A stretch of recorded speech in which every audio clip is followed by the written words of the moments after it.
ஒரு இளைஞர் எனக்கு ரொம்ப தெரிந்த ஒரு பையன்தான். நான் ஒரு விமர்சனத்தை வைக்கிறேன். அப்ப அவர் வந்து இப்படி உட்கார்ந்துருக்காரு. சினிமா ஒரு படத்துல வந்து சப்ஜெக்ட் விஜய் அவர்கள் செய்கின்ற அந்த இந்த மாதிரி சைன்லாம் இருக்கலாம், முடிச்சு விட்டேன் அப்படிங்கிற சைன்லாம் குழந்தைங்க ஏன் வந்து அதை என்ஜாய் பண்றாங்க அப்படின்னா, அவன் 20 வருஷமா ராஜீவ்காந்தி அவர்களுடைய ட்ரெஸ் நம்ம பார்த்துருக்குறோம். கிட்டத்தட்ட மோரார்லெஸ் அத மாதிரி காப்பி பண்ணி ஒரு வராரோ. வீட்டுல ஒரு அம்மாவும் அப்பாவும் சேர்ந்து சினிமா பேசுற அளவுக்கு அரசியல் பேசுற அளவு அரசியல் பேசுறாங்களான்னு தெரியல. அரசியல் குடும்பங்கள்லயே அரசியல் பேசுறாங்களான்றது.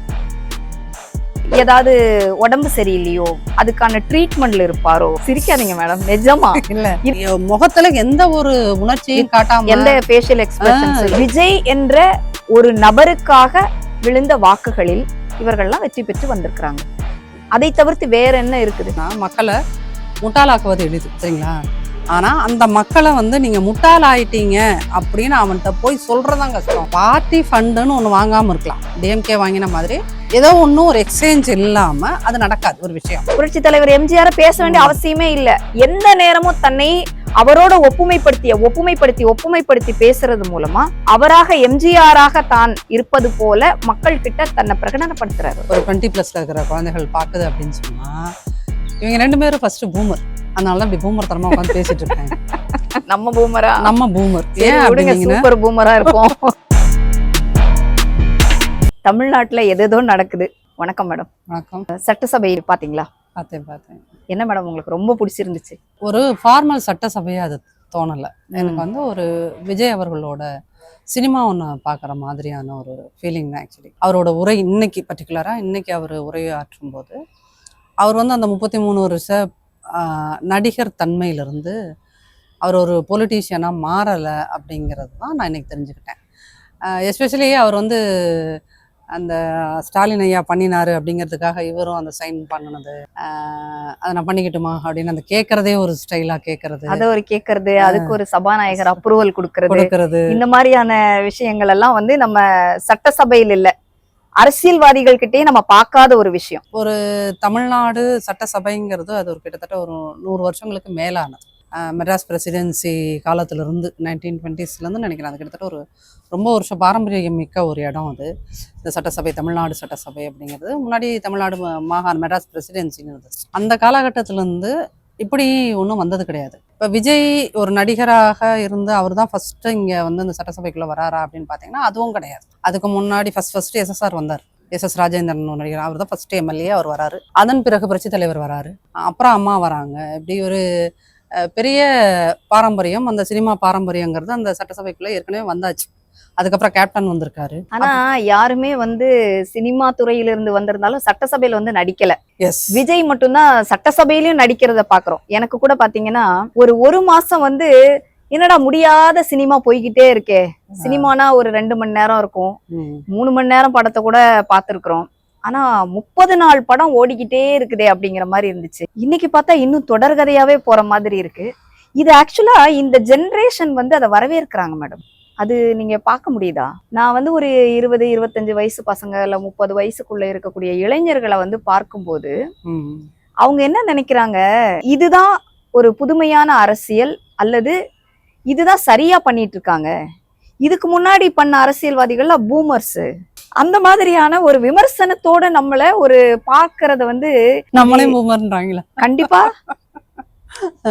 அதாவது பழமையை பேசிக்கொண்டு திராவிட வரலாற்றுகளை பேசுவது அல்லது 50 ஆண்டு கால தமிழக சட்டசபை எப்படி இருந்துச்சு அப்படின்னு இப்ப நீங்களும் நானும் பேசிட்டு கை தட்டணும்னா நம்ம வயசு என்னன்னு கணிச்சிருவாங்க. இன்னைக்கு அந்த மாதிரியான ஒரு நிலைக்கு தமிழ்நாடு தள்ளப்பட்டிருக்கு. நம்ம வந்து ஒரு நல்ல ஒரு யூத் ஸ்டேட்டா இருக்கிறோம்.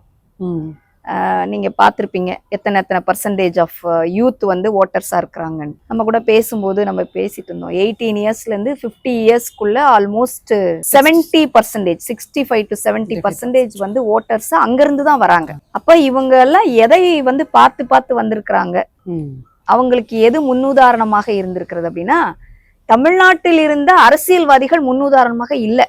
கசப்பான உண்மை, அதை நம்ம ஏத்துக்கிட்டு தான் ஆகணும்னு நான் நினைக்கிறேன். அவங்க ரோல் மாடலா பார்த்தது விஜயோட படங்கள், விஜயினுடைய ஹீரோயிசம். அந்த ஹீரோ இன்னைக்கு என்ன பண்றாரோ அதுதான் சரியான ஹீரோயிசம் பாக்குறாங்க. நீங்க நம்புவீங்களா நம்ப மாட்டீங்களான்னு தெரியல. ஒரு இளைஞர், எனக்கு ரொம்ப தெரிந்த ஒரு பையன்தான். அவர் வந்து ஒரு 2-3 நாளைக்கு முன்னாடி நான் ஒரு விமர்சனத்தை வைக்கிறேன். அப்ப அவர் வந்து இப்படி உட்காந்துருக்காரு. நான் வந்து சொல்றேன், ஏ என்னப்பா, சினிமா ஒரு படத்துல வந்து சப்ஜெக்ட்னு ஒண்ணு இன்ட்ரோடியூஸ் பண்ணுவாங்க, அந்த சப்ஜெக்ட் மாதிரி இப்படி உட்கார்ந்து இருந்தா எப்படிப்பா இது எங்கேயோ பார்த்த மாதிரி இருக்கே அப்படின்னு நான் சொன்னேன். அதாவது நான் வந்து ஒரு முதலமைச்சரா இந்த இடத்துல வந்து நான் விமர்சனமோ அல்லது கேலியோ கூத்தோ நான் பண்ணல. ஆனா ஒரு முதலமைச்சர்ன்ற இடத்துல இருக்கக்கூடியவர்களுடைய ஆளுமையை நாமெல்லாம் பார்த்து வளர்ந்திருக்கிறோம். அந்த சட்டசபையில் இருந்த முதலமைச்சர்கள் எப்படி உட்கார்ந்திருப்பார்கள், ஒவ்வொருத்தரும் ஒரு ஆளுமைங்க. நம்ம நாட்டினுடைய பிரதமர் இருக்கிறாருன்னா அவர் வந்து பார்லிமெண்ட்ல எப்படி உட்கார்ந்து நம்ம பார்த்து வளர்றோம். ராஜீவ்காந்தி அவர்களுடைய ட்ரெஸ் நம்ம பார்த்திருக்கிறோம். கிட்டத்தட்ட மோரார்லெஸ் அத மாதிரி காப்பி பண்ணி ஒரு வராரோ. அவர் நிறைய கோட் ஷூட் போட்டெல்லாம் நம்ம பார்த்திருக்கிறோம், நீங்க பார்த்திருப்பீங்க.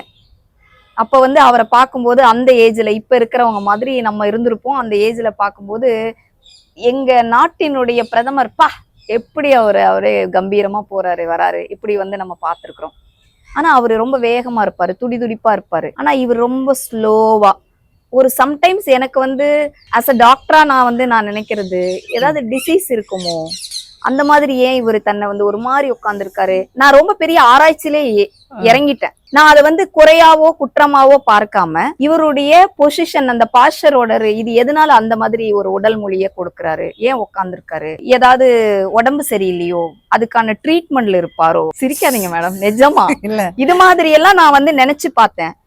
ஆனா அந்த ஆளுமை இன்னைக்கு திடீர்னு கட்டாமுடான்ட்டு அப்படியே சட்டசபையில வந்து பயங்கர வீர வசனம், ஆக்ரோஷம் இதெல்லாம் பார்த்து திருப்பி சினிமா இதுக்கு வந்துட்ட மாதிரியான ஒரு இது நடந்துச்சு. இப்ப நீங்க ராஜீவ்காந்தி சொன்னப்போ எனக்கு ஒரு இது வந்தது என்னன்னா, ராஜீவ்காந்தி அப்படிங்கிறவர் ஒரு ஃபாரின்ல எல்லாம் படிச்சுட்டு அங்கெல்லாம் வேலை பார்த்துட்டு இந்திரா காந்தியின் மகன், நேருவோட பேரன் அப்படின்னு ஒரு பெரிய லெகசி இருக்கு. ஸோ அப்படி ஒருத்தர் வந்த போது அவர் தான் வந்து இந்த கம்ப்யூட்டரை பத்தின நாலேஜ் எல்லாம் வந்து இந்தியாவுக்குள்ள விதைக்கிறாரு. இன்னைக்கு வந்து நம்ம இவ்வளவு தூரம் வந்து டெக்னாலஜிக்கலா ரொம்ப முன்னேறி இருக்கோம்னா அது அவர் போட்ட விதை, அதை நம்ம மறக்கவே முடியாது. ஸோ அந்த மாதிரி இப்போ நீங்க ராஜீவ்காந்தி அப்படின்னா நமக்கு இப்போ Rajiv Gandhi means science, Rajiv Gandhi means technology. அப்புறம் அவர் தான் வந்து இந்த புதிய பொருளாதார கொள்கைக்கெல்லாம் ஏதோ ஒரு வகையில விதை போட்டு ஒரு ஆளுன்னு வச்சுக்கோங்க. அப்படி நமக்கு பாசிட்டிவா சொல்றதுக்கு ஒரு விஷயம் வருது. இப்ப நீங்க ஆஸ் அ டாக்டர் நீங்க சொல்லும் போது சொல்றீங்க, இந்த போஸ்டர்ல உட்கார்ந்துட்டு இருக்கும்போது அவருக்கு ஏதோ ஒரு வகையில ஒரு பேஷண்டோ அப்படின்னு நினைக்கிறோன்றதுன்னு சொல்றீங்களா. நான் அதை எப்படி பாக்குறேன், ஒரு ரிப்போர்ட்டரா, நான் ஒரு ஜேர்னலிஸ்டா பார்க்கும்போது என்ன தோணுதுன்னா, ராஜீவ்காந்தி காலத்துல எந்த ஸ்ட்ராட்டஜி கம்பெனிலாம் ஒரு வார்த்தையே கிடையாது மேடம். ஸ்ட்ராட்டஜியும் கிடையாது, ஸ்ட்ராட்டஜி கம்பெனியும் கிடையாது. ஆமா. ஆனா இப்போ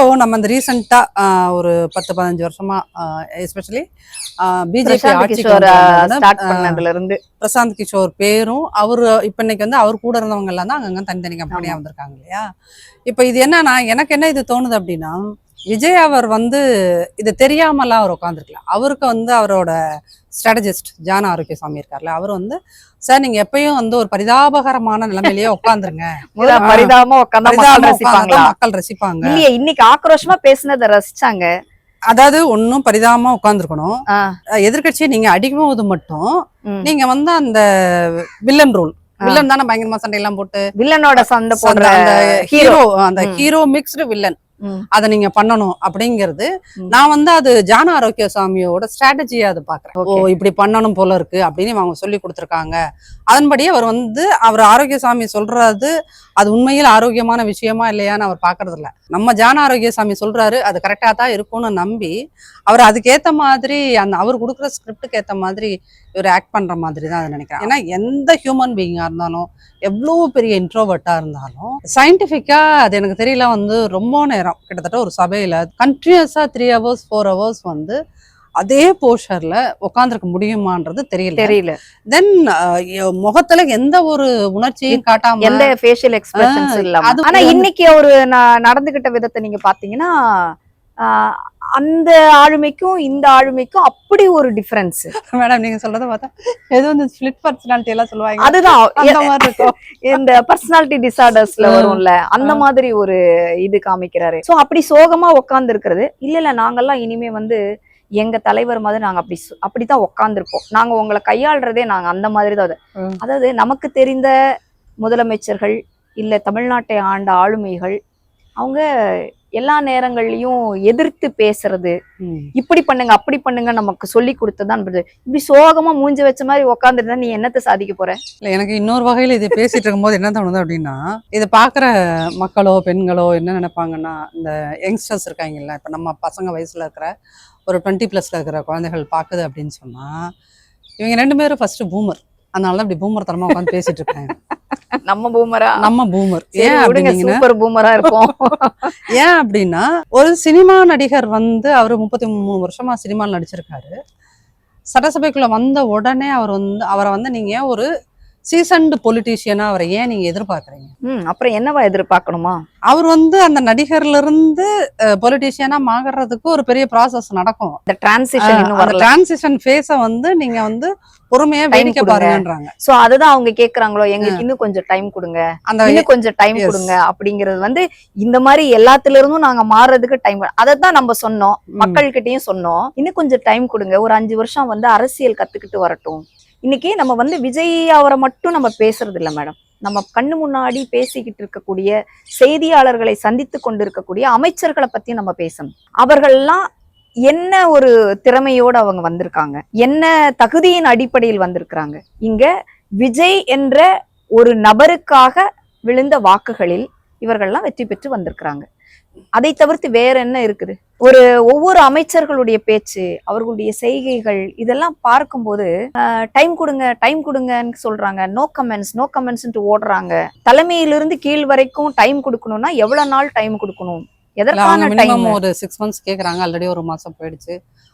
மினிஸ்டர் ஆதவ் அர்ஜுனா பேசும்போது அதான் சொல்றாரு, எங்களுக்கு இன்னும் ஒரு 5 மாசம் டைம் கொடுங்க பார்க்கலாம் அப்படின்றாங்க. பட் நான் இதை வந்து ஒரு சீரியஸ் இஷ்யூவா பாக்குறேன் மேம். என்ன அப்படின்னீங்கன்னா, அந்த தப்புல உங்களுக்கு எனக்கு எல்லாத்துக்குமே பங்கு இருக்கு. நமக்கு முன்னாடி ஜென்ரேஷன் பொலிட்டீஷியன்ஸ் எல்லாத்துக்குமே அதுல பங்கு இருக்குது. என்ன அப்படின்னு சொன்னீங்கன்னா, இந்த இளைஞர்களை நம்ம வந்து அரசியல்ல இருந்து தள்ளி வச்சோம். கல்லூரிகள்ல முன்னாடி எல்லாம் வந்து எலெக்ஷன்ஸ் நடக்கும். அது ஒரு 50 வருஷத்துக்கு முன்னாடி எல்லாம் வந்து அப்பதான் அந்த ஹிந்தி எதிர்ப்பு போராட்டம் 60 இவங்க வர்றது காரணமா இருந்தது. அதுக்கு அப்புறம் வந்து என்ன அப்படின்னீங்கன்னா, நம்ம கல்லூரிகள்ல வந்து அரசியல் தேர்தல்கள்லயே நம்ம எடுத்துட்டோம் கம்ப்ளீட்டா. அப்ப அவன் பொலிட்டிசைஸ் ஆகிறதுக்கான வழி எங்கேயுமே இல்லை. வீட்லயும் நம்ம பாலிடிக்ஸ் பெருசா பேசுறது கிடையாது. வீட்டுல ஒரு அம்மாவும் அப்பாவும் சேர்ந்து சினிமா பேசுற அளவுக்கு அரசியல் பேசுறாங்களான்னு தெரியல. அரசியல் குடும்பங்கள்லயே அரசியல் பேசுறாங்களான்றது தெரியல. அப்படிங்கும்போது இன்னைக்கு வந்து விஜய் அவர்கள் செய்கின்ற இந்த மாதிரி சைன்லாம் இருக்கலாம், முடிச்சு விட்டேன் அப்படிங்கிற சைன்லாம் குழந்தைங்க ஏன் வந்து அதை என்ஜாய் பண்றாங்க அப்படின்னா, அவன் 20 வருஷமா பிறந்ததுல இருந்து இன்னைக்கு 25 வயசு பையனா இருக்கானா பொண்ணா இருக்காளா, அவன் 25 வருஷமா ஸ்கிரீன்ல அதை தான் பாக்குறான். அப்போ இதுதான் ஸ்டைலோ, இதுதான் ஹீரோவுக்கான ஒரு இலக்கணம் அப்படின்னு அவன் புரிஞ்சிருக்கான். பிறந்தது வந்து பார்த்த விஷயத்தை தானே. அப்ப என்னன்னா, அல்டர்னேட்டிவா அந்த சினிமாவை அந்த இடத்துல இருந்து எடுத்துட்டு அந்த இடத்துல அரசியல போட்டிருக்க வேண்டிய நாம அதை பண்ணவே இல்லை. இன்னைக்கு அவங்க பெரிய ஒரு பூமா வந்து சேர்ந்துட்டாங்க. சேர்ந்தவொடனே இப்ப என்னன்னா, எல்லா இடத்துலயும் ஐயோ வந்துட்டாங்களே எல்லாத்துக்குமே இன்க்ளூடிங் மீ வந்துட்டாங்களேன்னு ஒரு சின்ன ஒரு அவர்ஷனே வந்துருச்சுன்னு வச்சுக்கோங்க. ஆனா வர்றதுக்கு வராமல் தடுத்திருக்கிறதுக்கு கூடிய வாய்ப்புகள் கண் முன்னாடி இருந்தோம். அதை மிஸ் பண்ணிட்டோம் நம்ம எல்லாருமே. சரிங்களா? அப்ப ஒரு பெரிய கூட்டம், நீங்க சொன்னீங்களா ஒரு கால்குலேஷன்ஸ் கிட்டத்தட்ட 70%. அந்த 70%ல அந்த 70%க்குள்ள இருக்கின்ற ஒரு ஆல்மோஸ்ட் ஒரு பெரிய பர்சன்டேஜ், அது ஒரு 17 வச்சுக்கலாம். அந்த மொத்த 70%ஐயும் எந்த இடத்துலயுமே அவன் பொலிட்டிசைஸ் ஆகல. எங்கேயுமே வீட்டுல அவன் பொலிட்டிசைஸ் ஆகிறதுக்கான சூழலே இல்லை. அப்புறம் 2வது அவன் படிச்ச ஸ்கூலோ கல்லூரிகளோ அங்கேயும் வாய்ப்பு கிடையாது. அப்போ ஒட்டுமொத்தமா அவன் பொலிட்டிசைஸ் ஆகாம இன்னொரு பக்கம் இந்த பக்கம் இருக்கிற பொலிட்டீஷியன்ஸை பார்த்து அவன் வெறுப்பும் ஆயிருக்கான். ஏன்னா திரும்ப இங்க வர செய்திகள் என்ன அப்படின்னா, அது கடந்த 5 வருஷம் திமுகவோட ஆட்சியில ஊழல்ங்கிற வார்த்தைகள் திரும்ப இடி ரைடு ஊழல் நடவடிக்கை எடுக்கிறதும் இல்ல. அதுதான் வந்து அவன் ரொம்ப கோபமும் ஒரு அதிர்ச்சியும் மக்கள் மத்தியில வந்து அது வந்தது காரணம். அதான் திமுக தோல்விக்கு வந்து பல காரணங்கள் வந்து அடிக்கிட்டே போகலாம். இதுல முக்கியமான காரணம் இடி வந்து KN நேரு மேல வந்து நடவடிக்கை எடுன்னு சொன்னா கூட கடைசி வரைக்கும் எடுக்கவே இல்லை. செந்தில் பாலாஜியை வச்சுட்டு என்ன பண்ணணும்னு தெரியாம திரும்பி அவரை வந்து கொண்டு வந்துட்டே தான் இருந்தாங்க. நீதிமன்றம் கண்டிக்குது, நீங்க அவரை மினிஸ்டரா வச்சிருக்க கூடாதுன்னு. ஆமா. அப்ப இங்க வந்து ஒரு மினிஸ்டருக்கான தகுதிகள் என்ன, இதெல்லாம் தெரியல. த சேம் வே மேடம், இப்ப வந்து தாவேகா மட்டும் என்ன அதுல பெரிய சேஞ்ச் கொண்டு வர போறாங்கன்னு எனக்கு தெரியல. அவங்களுடைய வீர வசனமோ அல்லது ஸ்கிரிப்டட் டயலாக்ஸோ இங்க வந்து பேச போறது கிடையாது. இன்னைக்கு ரசிக்கிறதுக்கு வேணா அது ஓகேவா இருக்கும். மக்களுடைய பணத்தை வந்து எடுக்க மாட்டோம், எடுக்கிறவங்கள விட மாட்டோம், சொட மாட்டோம், என்ன வேணா நீங்க பேசுங்க. அழகா இருக்கா இல்லையா அந்த டைலாக்?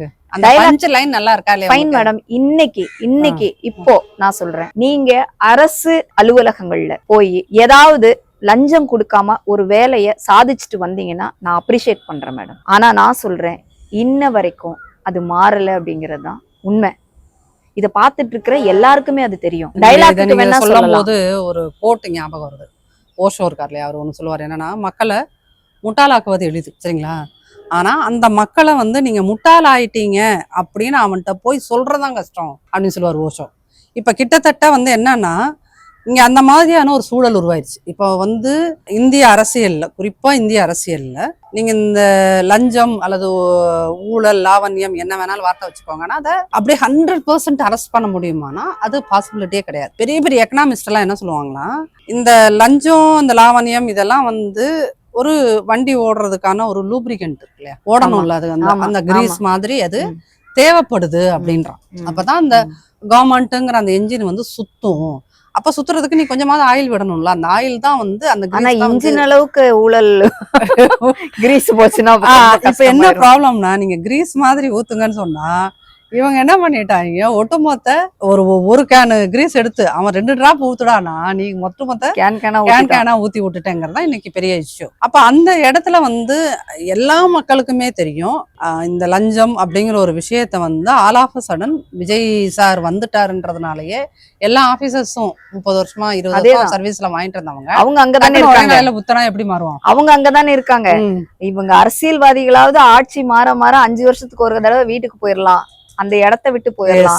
ஆனா அதே இடத்துல இருக்கக்கூடிய அரசு அதிகாரிகள் மாறலையே. துறையை மாத்தினா போதுமா?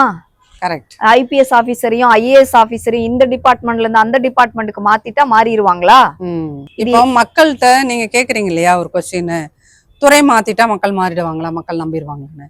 இப்ப இதை நீங்க எப்படி மக்கள்கிட்ட கொண்டு போய் ரீச் பண்ணுவீங்க? எல்லாத்துக்கும் இருக்கிற ஒரு கேள்வி. இன்னைக்கு அவங்க வந்து அழகா ஒரு நேரட்டிவா பண்றாங்க. என்ன அப்படின்னா, நாங்க ஊழல் இல்லாத என்ன தூய சக்தி அரசாங்கத்தை நாங்கள் கொடுப்போம், தூய சக்தி அரசாங்கத்தை கொடுப்போம் அப்படின்னு. இப்ப தூய சக்தி அரசாங்கத்தை உண்மையிலேயும் கொடுக்கறது பாசிபிளா இல்லையா அப்படின்னு ஒரு பட்டிமன்றம் நடத்தினா அது பாசிபிள் கிடையாது. அதுக்காக நம்ம லஞ்சத்தை ஆதரிக்கிறோம்னு மக்கள் புரிஞ்சுக்க போறாங்க, அது கிடையாது. ஆனா நீங்க 100% நாங்க ஒழிச்சுட்டு நாங்க தூய சக்தி அப்படின்னா, இப்போ இந்த கவர்மெண்ட் வந்ததுக்கு அப்புறம் வந்து இந்த நிறைய தொழிலதிபர்கள் முதல்வரை சந்திச்சாங்க அவரோட அலுவலகத்துல போய். அப்புறம் இந்த கட்டிட சங்கங்கள்லாம் இருக்குல்ல, பெரிய பெரிய பில்டர்ஸோட அசோசியேஷன்ஸ் எல்லாம் போய் சந்திச்சாங்க. இவங்க எல்லாரும் அவர்கிட்ட போய் ஏதோ ஒரு பெனிஃபிட் கேட்கறாங்க. இப்ப அவரும் அதை நான் செஞ்சு தருவேன்னு சொல்லுவார். அப்போ நீங்க பார்ட்டி ஃபண்டுன்னு ஒண்ணு வாங்காம இருக்கலாம், டிஎம்கே வாங்கின மாதிரி பார்ட்டி ஃபண்டுன்னு ஒண்ணு வாங்காம இருக்கலாம். ஆனா ஏதோ ஒரு ஃபண்டு நாங்க வாங்கவே இல்லைன்னு அவங்க எந்த இடத்துலயுமே உறுதியா சொல்லவே முடியாது. ஏதோ ஒன்றும் ஒரு எக்ஸ்சேஞ்ச் இல்லாம அது நடக்காது ஒரு விஷயம். அதுதான் வந்து இந்த மெஷினரியோட மிகப்பெரிய துயரம். அது அப்படித்தான் நடக்கும் அப்படிங்கும்போது, ஆனா திரும்ப திரும்ப இந்த யங்ஸ்டரோட மனசுல என்ன சொல்றாங்க, நாங்க தூய சக்தி, நாங்க தூய சக்தி அப்படிங்கிற ஒரு வார்த்தையை திரும்ப திரும்ப விடுறதுல மக்கள் வந்து உண்மையிலுமே எல்லா இடத்துலயுமே தூய சக்தியா தான் நடக்கும். இல்ல மேடம், அந்த தூய சக்தி நீங்க சொன்னனால நான் சொல்றேன், அது நிறைய பேர் பேசிட்டாங்க. தூய சக்தி அப்படிங்கிறவங்க என்னென்னலாம் பண்ணிருக்க கூடாதோ அத்தனையும் பண்ணாங்க. கரெக்ட். குறிப்பா வந்து ஏடிஎம்கேல வந்து வின் பண்ணி வந்த எம்எல்ஏவை இவங்க ஒவ்வொருத்தரா ரிசைன் பண்ண வச்சு இமீடியட்டா அவங்க கட்சிக்குள்ள இணைக்க வச்சு இன்னைக்கு அடுத்த இடைத்தேர்தலுக்கு அவங்க தயாராக வச்சு இருக்கிற நடைமுறையெல்லாம் இது ஒரு தூய சக்தி பண்ற வேலையே கிடையாது. ரொம்பவும் மோசமான தில்லு முள்ளு தில்லாலங்கடி அரசியல் பண்ணிருக்கிறாங்க. இத எந்த திராவிட கட்சியும் செய்யாத ஒரு வேலை இது. இப்படியும் நடக்குமா அப்படிங்கிற அளவுக்கு வந்து நிலைக்கொலைய வச்சு ஒரு கட்சியை டேமேஜ் பண்ணி அழிச்சிடணுன்றதுக்காக அம்மா வந்து எங்களுடைய ரோல் மாடல் சொல்லிக்கிறது, புரட்சி தலைவர் பேசுகிறது. இன்னைக்கு கூட சட்டசபையில புரட்சி தலைவர் எம்ஜிஆர் பேச வேண்டிய அவசியமே இல்லை. எந்த நேரமும் தன்னை அவரோட ஒப்புமைப்படுத்தி பேசுறது மூலமா அவராக எம்ஜிஆராக தான் இருப்பது போல மக்கள் கிட்ட தன்னை பிரகடனப்படுத்துறாரு. அதுதான் அவங்களோட ஸ்ட்ராட்டஜி. அதேதான், தன்னை ஒரு எம்ஜிஆர் ஆகவும் தன்னை ஒரு மேடம் மாதிரி நம்ம அம்மா மாதிரியும் காமிக்கணும் அப்படிங்கறதான் அவங்களோட ஒரு ஸ்ட்ராட்டஜின்னு வச்சுக்கோங்களேன். நான் வந்து என்னன்னா அந்த அளவுக்கான ஒரு ஆளுமை உள்ள ஆளு, பட் நான் பண்ற விஷயங்கள்லாம் அவங்கள மாதிரி பண்ணாம நான் வேற மாதிரி டிஃப்ரெண்டா பண்ணுவேன் அப்படின்னு சொல்லும் போது ஒரு பொலிட்டிக்கல் அவேர்னஸ் இருக்கிறவங்க அது வந்து சாத்தியம் இல்லைன்னு புரிஞ்சுக்கிறான். ஆனா அவரை வந்து இன்னுமே அந்த திரையில பார்த்த ஹீரோவோ பாக்குறாங்க. மேடம் இதெல்லாம் புரிஞ்சுக்கிறவங்களுக்கு பேரு பூமர்னு வச்சிருக்காங்க மேடம். எஸ் ஓகே, இது பூமர்னாலே வச்சுக்கோங்க. இதெல்லாம் நீங்க புரிஞ்சுக்கிட்டு பேசுறீங்கன்னா நீங்க பூமர், நீங்க 40+ போயிட்டீங்க. அப்போ அது கரெக்ட். சரி ஓகே, நான் வந்து ஒத்துக்கிறீங்களா இல்லையா, நான் என்ன ஒத்துக்கிறேன். எஸ் ஐ அம் பூமர். மத்தவங்களுக்கு எல்லாம் வந்து எப்படி ஒரு அரசியல் பண்றாரு பாரு, பாத்தியா பாத்தியா எப்படி பேசினார் பாத்தியா, இப்படி ரசிக்கக்கூடிய கூட்டமும் ஒரு கூட்டம் வந்து இருக்கு. அப்ப அந்த ரசிக்கக்கூடிய, நான் உங்க வாதத்துக்கு வரேன் மேடம். இப்போ இந்த ரசிக்கக்கூடிய கூட்டத்தை தம்பி, அது நீங்க நினைக்கிற மாதிரி இல்ல, அதுக்கு பின்னாடி அந்த ஸ்கிரீன் பிளேயே வேற மாதிரி இருக்குப்பா அப்படின்னு இந்த ஜென்சி இவங்கள்ட்ட நம்ம எப்படி கொண்டு போக போறோம், அது ஒண்ணு இருக்குல்ல அந்த கேள்வி. அதை செய்யணும். அதுக்கிட்ட என்னன்னா, எஸ் அவன் எத்தாப்புல இருக்கிற யங் ஜெனரேஷன் ஜென்சி எல்லாரும் வந்து பூமர்ன்றாங்க. பூமர் உங்ககிட்ட என்ன இருக்கு, என் கொஸ்டின் அதுதான், உங்ககிட்ட என்ன இருக்குது? நீங்க சொன்னீங்களா அதுக்கு நம்ம என்ன பண்றோம்னு, அதுக்குதான் திமுக வந்து ஜென்சி கூட்டம் எல்லாம் நடத்துனாங்களே, அது பார்த்தா எப்படி இருக்கு? இல்ல அந்த அவங்க பாவம் உண்மையிலுமே திமுக பார்த்தா ஒரு பக்கம், நான் பர்சனலா அவங்கள நிறைய அடிச்சிருக்கேன் மேடம். நான் வந்து ஒரு உறுதிமொழி மாதிரி எடுத்துட்டேன், இனிமேல் நம்ம அவங்களை அடிக்க கூடாது அப்படின்னு நான் எடுத்தேன். செத்த பாம்பு அடிக்க கூடாது, வேண்டாம். எஸ், அது அப்படிதான். அவன் ஆல்மோஸ்ட் காலி ஆயிட்டான், அவனை போட்டு நம்ம என்னடா அடிக்கிறதுன்றது உள்ளுக்குள்ள தோணுது. ஆனா இன்னைக்கு பாத்தீங்கன்னா அவரு சட்டசபையில என்ன சொல்றாரு, உங்க அப்பாவை காணான்னு ஒரு குட்டி கதை சொல்றாரு. சரியா, இவரு எதிர்கட்சி தலைவர், எப்பா அவர் உங்க அப்பாவை காணான்னு நீங்க சட்டசபையில இருக்கும்போது உங்க முன்னாடிதான் சொல்றாருன்னா, நீங்க என்ன பண்ணணும், ஆன் த ஸ்பாட் நீ அங்கேயே பதில் சொல்லணும். நீங்க என்ன பண்றீங்க, வண்டியை தூக்கிட்டு வீட்டுக்கு போயிட்டு வீட்டுல இருந்து நீங்க ஒரு மெசேஜ் சொல்றீங்க, என்னன்னு, எங்க செங்கல்பட்டு கோர்ட்டா, செங்கல்பட்டு கோர்ட்ல ஒரு மனைவி கணவனை தேடி கொண்டா இருக்கிறாருன்னு ஒரு பதில் வந்து வீட்டுக்கு போயிட்டு சொல்றீங்க. இப்ப இங்க இதுதான் மேடம் துயரம். இப்போ சண்டை போட்டுக்கிட்டது யாரு, 2 ஆண்கள் இல்லையா? அவர் சொன்னது அரசியல் ரீதியா உங்க அப்பாவை காணா பாருங்க, ஒரு போன தடவை முதல்வரா இருந்தாரு, இப்ப எம்எல்ஏவா கூட அவர் உள்ள வரலப்பா அப்படிங்கிறன்னா அந்த அர்த்தத்துல அவர் சொல்றாரு. அப்போ இவங்க என்ன பண்றாங்க, திமுக அன்பர்கள் யாராவது எங்களோட இந்த கான்வர்சேஷனை இந்த பாட்காஸ்ட்டை பார்த்தீங்கன்னா தயவுசெய்து கொஞ்சம் உணருங்க சார். இது அட்வைஸ் பண்றது கிடையாது. பீயிங் எ ஃபீமேல், ரொம்ப வருஷமா அந்த அரசியலுக்குள்ள வந்து உற்று நோக்குகின்ற ஒரு மனுஷியா இதை நாங்க உங்களுக்கு சொல்றோம். என்ன அப்படின்னீங்கன்னா, நீங்க 2 ஆண்கள் தாண்டா சண்டை போட்டுக்கிட்டீங்க, அது தேவையே இல்லாத எதுக்கு ஒரு பொண்ணை இழுத்து விடுற, தேவையே இல்லை. இப்ப நீ எதுக்கு அந்த அம்மாவை இழுக்கணுங்க? அப்ப இந்த அப்ரோச் தான் இந்த யங் ஜெனரேஷனுக்கு திரும்ப திரும்ப இவன் மேல ஏன் கோபம் வருது? உங்க 2 ஆண்கள் சண்டையில நீங்க எதுக்கு தேவையில்லாம ஒரு பெண்ணை இழுத்து விடுறீங்க? அந்த கேஸ் நடக்குது, கோர்ட்ல நடக்குது, பெரிய விஷயமாச்சு. அவர் வந்து அதுக்கு விஜய் வந்து ரொம்ப மோசமா அந்த அம்மா பத்தி ஒரு ஸ்டேஜ்லயே சொல்றாரு, பிரச்சார மேடையிலேயே அவங்கள பத்தி தவறாக பேசுறாரு அப்படின்லாம் எல்லாமே தெரிஞ்சு போச்சு. தெரிஞ்சு போனதுக்கு அப்புறம் நீங்க திருப்பி எரியிற எண்ணெயை ஊத்துற மாதிரி திருப்பி அந்த பெண்ணை இழுப்பதனால இதுதான் அரசியலா? அப்ப அவன் என்ன சொல்றான், இந்த பூமர் ஜெனரேஷனுக்கு முன்னாடி ஜெனரேஷன் இருக்கான்ல, அவங்க எல்லாரும் பெண்களை இழிவாக பேசி அரசியல் பண்ணவன். எங்க அண்ணா அதெல்லாம் பண்ண மாட்டார். இல்ல மேடம், எப்பயுமே உதயநிதிக்கு வந்து இது ஒரு பிராக்டிஸ். நான் வந்து இந்த விஷயத்துல வந்து விஜய் ஃபேமிலிக்காகவோ விஜய்க்காகவோ பேசல. கடந்த காலங்களில் திமுக இதே தவறு தானே செஞ்சிட்டு இருக்குது. நிறைய பேசியிருக்கோம், நம்மளும் இதே தானே செஞ்சீங்க. ஒவ்வொரு காலகட்டத்திலையும் ஒரு பெண்ணை வந்து இங்க கொச்சைப்படுத்துறது, அசிங்கப்படுத்துற மாதிரி பேசுறது, அவமானப்படுத்த வைக்கிறது, ஒரு குடும்பத்தை பத்தி பேசுற மாதிரி பேசினாலும் அதுல ஒரு பெண்ணை பாதிக்கப்பட. நீங்க முதல்ல பேசுறதுக்கு முன்னாடி உங்க குடும்பங்கள் எல்லாத்தையும் பார்க்கணும் பின்னாடி திரும்பி. ஸோ இதே ப்ராக்டிஸ் பண்ணி தான் கெட்ட பேர் வாங்குறாங்க. மீண்டும் அதே இதைதான் ஸ்டைல ஃபாலோ பண்றாங்க. இப்ப அதுதான் இங்க கவலைக்குரிய ஒரு விஷயம். அதுல இன்னொன்று விஷயம் என்னன்னா, நம்ம ரொம்ப அதை டீப்பா அனலைஸ் பண்ணினோம்னா, இந்த அரசியலே வந்து ஆண்களால் பேசப்பட்டு, ஆண்களால் முடிவெடுக்கப்பட்டு, ஆண்களால் நடைமுறைப்படுத்தப்படுகின்ற ஒரு இடமா இருக்கனால, இப்போ உதயநிதி கிட்ட போய் அவங்க பார்ட்டிக்குள்ள இருக்கிற கனிமொழியோ இல்லை வேற எந்த ஒரு அம்மாவோ, ஈவன் உதயநிதியோட அவர்களுடைய அம்மாவோ இல்லை அவருடைய மனைவியோ, அவருக்கு ஒரு பெண் குழந்தை இருக்குல்ல, அந்த குழந்தைகளோ போய், அப்பா நீங்க அப்படி பேசுறது தவறு, உங்க 2 பேர்த்துக்கான ஒரு அரசியல் விவாதத்துக்குள்ள அவங்க குடும்ப பெண்களை இழுப்பது தவறு அப்படின்னு சொல்ற கட்ஸ் வந்து அந்த இடத்துல யாருக்குமே இல்லைல்ல. அது பேச மாட்டாங்க மேடம். அந்த கான்வர்சேஷன் ஒரு குடும்பத்துக்குள்ளேயோ இல்ல அவங்க அரசியல் இயக்கத்துக்குள்ளேயோ வராம இருக்கிற வரைக்கும் எல்லா விஷயத்துக்கும் பலியாடாக என்னன்னா, இந்த விஷயம் இன்னைக்கு மட்டும் முடியாது மேடம். இது என்ன ஆகும்னா, ஒவ்வொரு பிரச்சனையையும் அவங்களால எதிர்கொள்ள முடியலன்னு வச்சுக்கோங்க, உடனே பர்சனல் அட்டாக் வந்துருவாங்க. ஸோ திமுகவோட இந்த 200 சீட்டு ஜெயிச்சிருவோம்னு சொல்லிட்டு கடைசியில் இந்த அளவுக்கு ஒரு மோசமான தோல்வியை தழுவினதுக்கு காரணம் வந்து இந்த ஆட்டிடியூடு தான். நான் விஜய் படம்லாம் அதிகமா பார்த்ததும் கிடையாது. நான் கல்லூரி படிக்கிற காலத்துல தான் அவரு உள்ள என்ட்ரானாரு. ஸோ அதனால எனக்கு பெரிய அபிமானமும் கிடையாது. அது உண்மையை நம்ம சொல்லணும். ஸோ அதனால அப்படியெல்லாம் நான் விரும்பி பார்த்ததும் கிடையாது எந்த படத்தையும்.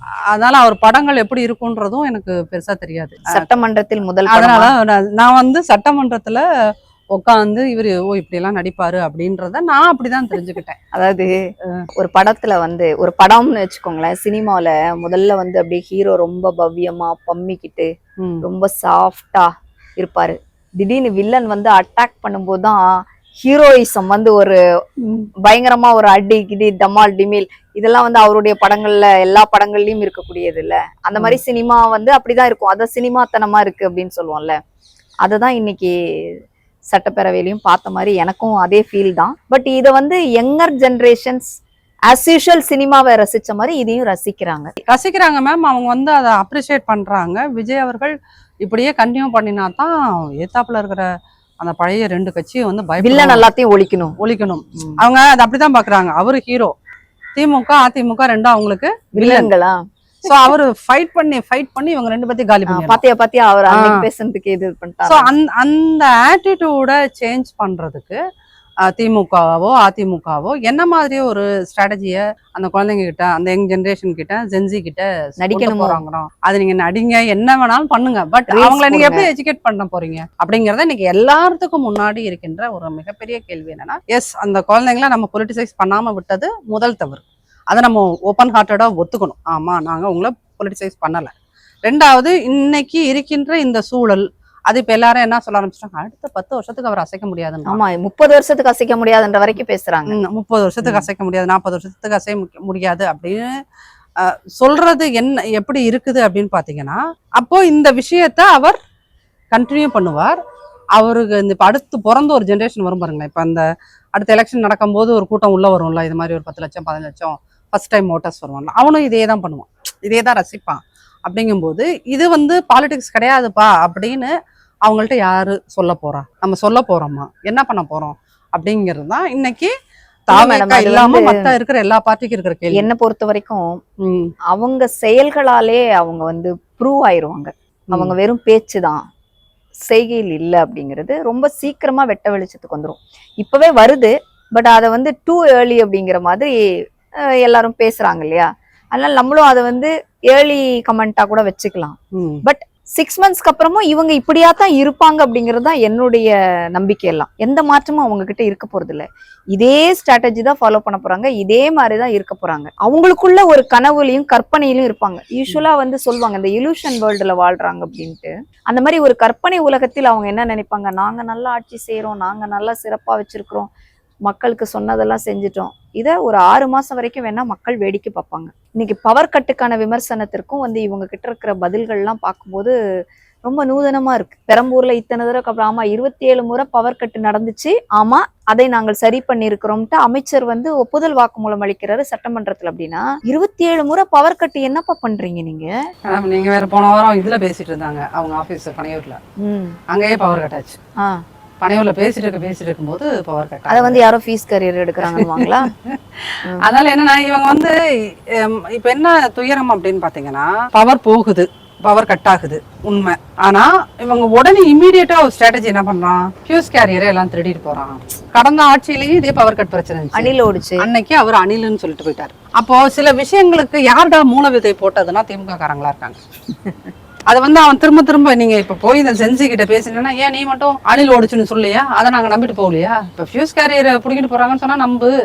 அதாவது அவனோட லாங்குவேஜ். முன்னாடி வந்து நம்ம இது ஏடிஎம்கே எதிர்கட்சியா இருக்கும்போது நிறைய கேள்விகள் வந்து திமுக ஆட்சியில் இருக்கிறவர்கள் வச்சு கேட்கும்போது அவங்க உடனே சொல்லக்கூடிய விஷயம், ஏன் உங்க ஆட்சியில் இல்லையா, உங்க ஆட்சியில சேம் திங் ஹேப்பனிங் நவ். இப்ப இவங்க கேள்வி கேட்டா எதிர்கட்சியில இப்ப இவங்க உட்காந்துருக்காங்க திமுக உட்காந்து கேள்வி கேட்டா, ஏன் உங்க ஆட்சியில இது நடக்கலையா? இதுதான் 5 வருஷம் நடக்கும். இதுதான் அப்ப மக்கள் இந்த மாற்றத்தை எதிர்பார்க்கலையே. மாத்தி நீங்க செய்யலையா நீங்க என்ன மாற்றத்தை கொண்டு வர போறீங்க? அந்த எக்ஸாம்பிளுக்கு தான் பாலியல் குற்றங்கள் அதிகமா இருக்கு அப்படின்னு சட்டமன்றத்துல பேசப்படும் பொழுது அதுக்கு என்ன பதில் சொல்றாங்க, உங்க ஆட்சியில என்ன இருந்துச்சுன்னு இவங்க. இது வந்து என்ன பாலியல் குற்றங்கள் மட்டும் கிடையாது மேடம். இப்ப பாலியல் குற்றங்களுக்கு மூல காரணம் பாத்தீங்கன்னா கஞ்சா. அந்த கஞ்சாவை கண்ட்ரோல் பண்றோம்னு சொல்லிட்டு இவங்க ஆட்சி பொறுப்பு ஏத்த உடனே சொன்னாங்க, நாங்க அதுக்குன்னு அந்த கஞ்சா ஆன்டி ட்ரக் செல்லுனே ஒன்று கொண்டு வரோம். ஸோ அது எல்லா வேலையும் பார்க்கணும். நாங்கள் சொல்லி 40 நாள் ஆச்சு, இன்ன வரைக்கும் எந்த ஆன்டிட்ரக்குமே எந்த அந்த செல்லு எல்லாம் ஒன்றும் பெருசாக வேலை பார்க்கல. தென் இந்த கவர்மெண்ட்டுக்கு உண்மையிலுமே அந்த கன்விக்ஷன் இருக்கா, நான் இந்த கஞ்சாவை கண்ட்ரோல் பண்ண போகிறேன் அப்படிங்கிறதும் தெரியல. ஸோ இது வந்து திராவிட மாடல் 2.0 இருந்தது இல்லையா, அது வந்து இப்போ விஜய் மாடல் அப்படின்னு மாறி இருக்கு. பட் இந்த விஜய் மாடல் எப்படி இருக்கும் அப்படின்னா, எனக்கு தெரிஞ்சு இது வந்து பெரிய மாற்றங்கள்ங்கிறத விட இது வந்து அந்த திராவிட மாடல் 2.0வோட ரெப்ளிகேஷனாக தான் இது இருக்கும் அப்படிங்கிறது தான். பட் பார்ப்போம் என்ன நடக்குது. ஏன்னா அப்படி பர்சனல் அட்டாக்கு தான் இது வந்து சட்டசபை என்பதே ஒரு பர்சனல் அட்டாக். ஒரு 30 நாளைக்கு ஒரு முறை தான் பேசுவார், அதனால நாளைக்கு பேசுவாருன்னா அவர் பேச மாட்டார் மேடம். அவருக்கு 2 மவுத் ஸ்பீக்கர் வச்சிருக்காங்களா, ராஜ்மோகன் மினிஸ்டர் ராஜ்மோகனும் அவர் இன்னொரு ஆதவர்ஜனாவும் பேசுவாங்க. ஏதோ ஒரு பதில கண்டிப்பா சொல்லுவாங்க. வழக்கமா அரசியல் ஆண்களுக்கானது மாதிரி எப்போதும் ஆண்களோட ஒப்பீனியன்ஸ் கொடுப்பாங்க. பெண்களின் குரல்ல பெண்களுடைய மனசுல என்ன இருக்கு அப்படிங்கிற மாதிரி நம்ம இன்னைக்கு பேசியிருக்கிறோம். உண்மையாவே இத பார்த்துட்டு இருக்கிற நீங்க ரசிச்சீங்கன்னா தொடர்ந்து பாருங்க. வெறும் அரசியல் மட்டும் கிடையாது, நிறைய பெண்களோட பெண் ஆளுமைகளோட பேச போகிறோம். பார்த்துட்டு உங்களோட ஒப்பீனியனை கொடுங்க. ஸோ தொடர்ந்து பாருங்கள். Thank you so much madam. Thank you so much.